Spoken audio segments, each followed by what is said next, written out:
மங்கள பட்டினில் மணக்கோலம் விவாகா வழங்கும் சுபமுகூர்த்த பட்டு தி Chennai silk, D நகர், வேளச்சேரி, குரோம்பேட் மற்றும் திருவள்ளூர்.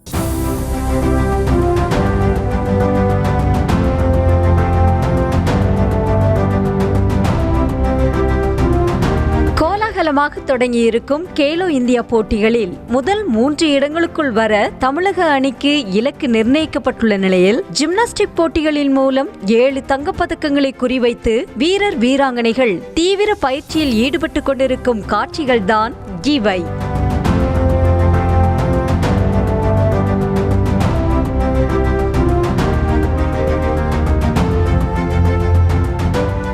சார்பில் 7 வீரர்கள் 10 வீராங்கனைகள் என மொத்தம் 17 போட்டியாளர்கள் இந்த களத்தில் களமாட உள்ளனர். அவர்கள் சென்னை வேளச்சேரி அக்வாட்டிக் காம்ப்ளெக்ஸில் உள்ள ஜிம்னாஸ்டிக் ஸ்டேடியத்தில் தீவிர பயிற்சி எடுத்து வருகின்றனர்.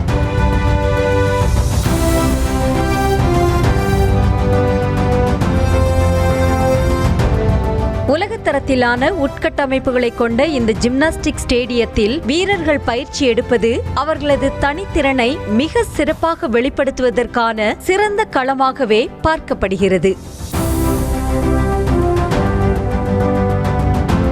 பொது உடற்பயிற்சி, மன ஒருங்கிணைப்பு, சுறுசுறுப்பு, வலிமை, சமநிலை மற்றும் வேகம் ஆகியவற்றின் தனித்துவமான பங்களிப்பாக ஜிம்னாஸ்டிக் விளையாட்டு பார்க்கப்படுகிறது. ஒருவரது முழு உடலையும் பயிற்சியில் ஈடுபடுத்துவதே ஜிம்னாஸ்டிக் விளையாட்டின் சிறப்பம்சமாகும். மெத்தை தரையில் ஓடி வந்து எகிரி காற்றில் வட்டமடித்து நிற்கும் ஃப்ளோர் போட்டிகள், குறுகிய பலகையின் மீது பேலட் நடன அசைவுகளுடன் கூடிய பீம் ஃபென்ஸ், வால்ட் மற்றும் ஆர்டிஸ்டிக் ஜிம்னாஸ்டிக் என பல வகையான போட்டிகளுக்கும் வீரர்கள் தங்களை தயார்படுத்திக் கொண்டிருந்தனர்.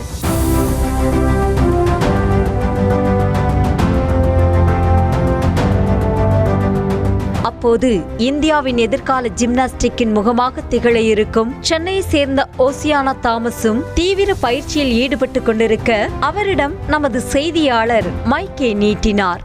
My name is Oceana Renee Thomas. I started gymnastics when I was 7 years old and right now I'm 14 years old. Tamil Nadu மாநில ஜூனியர் சாம்பியன்ஷிப்பில் 4 தங்கப்பதக்கம், தேசிய ஜூனியர் ஆர்டிஸ்டிக் ஜிம்னாஸ்டிக் சாம்பியன்ஷிப்பில் 1 தங்கப்பதக்கம் என தான் கடந்து வந்த பாதையையும் அதில் தனக்கிருந்த தடைகளையும் அவர் பகிர்ந்து கொண்டார். The sub juniors was as well hard and the skills were less, but with a lot of hard work and we trained out 8 hours a day.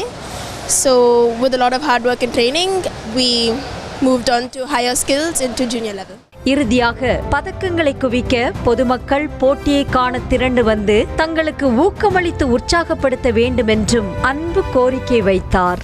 Please do come and motivate and cheer for the Tamil Nadu team.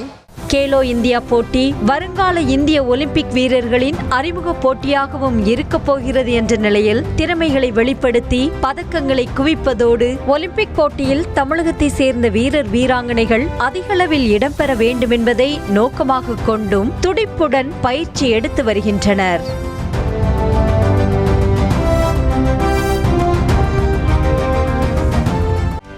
செய்திகளை உடனுக்குடனும் துல்லியமாகவும் தெரிந்து கொள்ள subscribe பண்ணுங்க.